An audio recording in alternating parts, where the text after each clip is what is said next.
ಬ್ರಹ್ಮಜ್ಞಾನ ಶಂಕರ್ ಪ್ರಸಾದ್ ಗುರುಜಿ ಮಾತಾಡ್ತಕ್ಕಂಥ ವಿಶೇಷವಾಗಿ ಏನಂದ್ರೆ 12ನೇ ತಾರೀಕು ಭೀಮನ ಅಮಾವಾಸ್ಯೆ ಅಂತಿದೆ. ನಾಗರಮಾಶ ಅಂತ ಹೇಳ್ತಾರ, ಭೀಮನ ಅಮಾವಾಸ್ಯೆ ಅಂತ ಹೇಳ್ತಾರ.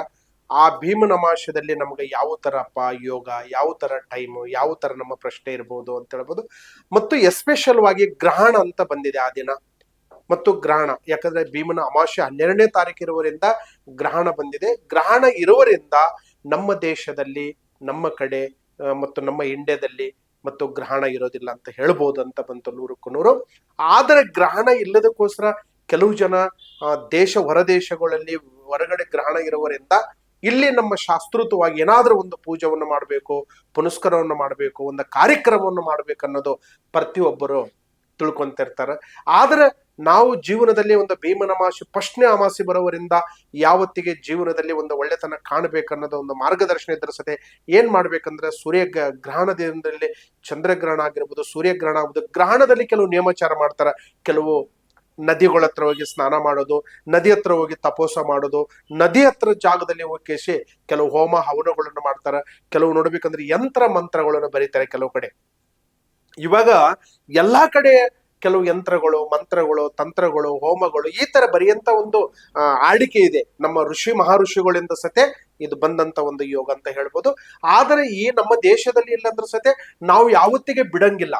ಏನ್ ಬಿಡಂಗಿಲ್ಲ ಅಂತ ಹೇಳಿದ್ರೆ ನಮ್ಮ ಧರ್ಮ ಅಂತ ಹೇಳ್ತದೆ. ಯಾವುದಲ್ಲಿ ನಮ್ಗೆ ಅಯ್ಯೋ ಗ್ರಹಣ ಇದೆ ಅಂದ್ರೆ ಸತೆ ಸ್ವಲ್ಪ ಇಲ್ಲಿನೂ ಭಯ ಇದ್ದೇ ಇರುತ್ತೆ ಮನುಷ್ಯನಿಗೆ. ಯಾವ ತರ ಭಯ ಇರುತ್ತೆ ಅಂತ ಹೇಳಿದ್ರೆ ಗ್ರಹಣ ದಿವಸ ಹೊರಗಡೆ ಜಾಸ್ತಿ ಹೋಗ್ಬಾರ್ದು ಗುರುಗಳೇ, ಗಾಡಿಯಲ್ಲಿ ಹೋಗ್ಬಾರ್ದು, ಮತ್ತು ನೋಡ್ಬೇಕಂದ್ರೆ ದೂರ ಊರಿನಲ್ಲಿ ಪ್ರಯಾಣ ಹೋಗ್ಬಾರ್ದು, ದೂರ ಊರಿನಲ್ಲಿ ಜರ್ನಿ ಮಾಡಬಾರ್ದು. ಈ ತರ ನಮ್ಮ ಗ್ರಹಣದಲ್ಲಿ ನಮ್ಮ ಹಿರಿಯರು ಮಾಡ್ಕೊಂಡ್ ಬಂದಂತ ನಮ್ಮ ಗ್ರಹಗತಿಗಳು ಅಂತ ಹೇಳ್ಬೋದು. ಆ ತರದಲ್ಲಿ ಇರ್ತಕ್ಕಂಥ ಗ್ರಹಗತಿಗಳು ಏನ್ ಮಾಡ್ಬೇಕಂದ್ರೆ ನಾವು ಗ್ರಹಣ ದಿವಸ ಇದ್ದದ್ದು ನಿಜ, ಶಾಸ್ತ್ರೋತವಾಗಿ ಇದ್ದದ್ದು ನಿಜ. ಜ್ಯೋತಿಷದಲ್ಲಿ ನೋಡಿ ಯೋಗ ಹೊರಗಡೆ ಇದ್ರು ಸತೆ ನಮ್ಮ ಇಂಡಿಯಾ ಪಂಚಾಂಗ ಪ್ರಕಾರದಲ್ಲಿ ಇಲ್ಲಿ ಗ್ರಹಣ ಅಂತ ಗೊತ್ತಾಗುತ್ತೆ. ಅದರಿಂದ ಗರ್ಭಿಣಿಯವರು ಮತ್ತು ಜಾಸ್ತಿ ಓಡಾಡೋದಾಯ್ತು, ಮತ್ತು ನೋಡ್ಬೇಕಂದ್ರೆ ಅವತ್ತು ಊಟ ಉಪಚಾರ ಆಯ್ತು, ಸ್ವಲ್ಪ ನೋಡ್ಕೊಂಡು ಮಾಡಂತ ಒಂದು ಮಾರ್ಗದರ್ಶನ ಇರುತ್ತೆ. ಮತ್ತು ಗ್ರಹಣ ದಿವಸ ಅಮಾವಾಸ್ಯೆ ಇರುವರಿಂದ ಅವತ್ತಿನ ದಿನದಲ್ಲಿ ಒಂದು ಕೆಲವು ಪೂಜಾ ಪುನಸ್ಕಾರ ಅಂತ ಮಾಡ್ತಾರೆ.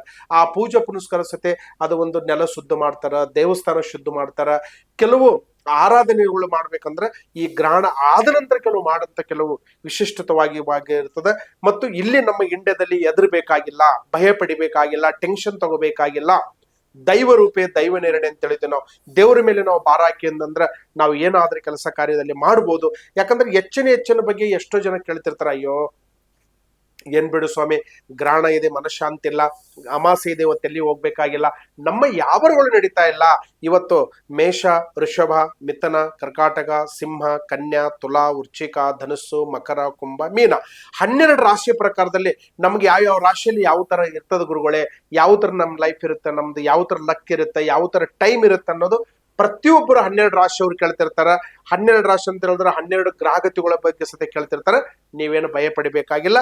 ಈ ಗ್ರಹಣವನ್ನು ನಮ್ಮ ದೇಶದಲ್ಲಿಲ್ಲ ಮತ್ತು ಹೊರಗಡೆ ಇರುವರಿಂದ ನೀವು ಏನು ಮಾಡೋದು ಶಾಸ್ತ್ರೋತವಾಗಿ ನಿಮ್ಮ ಪದ್ಧತಿ ಏನಿದೆ. ಇವಾಗ ಬ್ರಾಹ್ಮಣರು, ಅರ್ಚಕರು ಮತ್ತು ನಾವು ಗುರುಗಳು ನಾವು ಸತೆ ಸಿದ್ಧಿಯನ್ನು ಮಾಡ್ತಿರ್ತೀವಿ. ಕೆಲವು ಈ ಯಾವ ಸಮಯದಲ್ಲಿ ಏನ್ ಮಾಡ್ಬೇಕಪ್ಪ, ಯಾವ ಟೈಮಲ್ಲಿ ಏನ್ ಮಾಡ್ಬೇಕಂತ ಮಾಡ್ತಾ ಇರ್ತೀವಿ. ಅದರಿಂದ ಯಾರ್ಯಾರು ನೀವು ಕಾರ್ಯಕ್ರಮ ನೋಡ್ತಾ ಇದ್ದೀರಿ, ಯಾರು ಗ್ರಹಣ ಬಗ್ಗೆ ನೀವು ತಿಳ್ಕೊಬೇಕಂತ ಆಸಕ್ತಿ ಇದ್ದವರು ಮತ್ತು ಈ ನಮ್ಮ ಕಾರ್ಯಕ್ರಮ ನೋಡೋರು ಇರ್ತಾರೆ, ಎಲ್ಲರೂ ಲೈಕ್ ಮಾಡಿ, ಶೇರ್ ಮಾಡಿ, ಕೆಳಗಡೆ ಬರ್ತಕ್ಕಂಥ ನಂಬರಿಗೆ ಒಂದು ಟೈಮ್ ನೀವು ಕಾಲ್ ಮಾಡಿ. ನಿಮಗೆ ಏನಾದ್ರೂ ಹೆಚ್ಚಿನ ಬಗ್ಗೆ ಇದ್ರೆ ನಿಮ್ಮ ಬಗ್ಗೆ ಖಂಡಿತವಾಗಿ ಹೇಳ್ತೀರಿ. ಎಲ್ಲರಿಗೆ ಶುಭವಾಗಲಿ. ನಮಸ್ಕಾರ.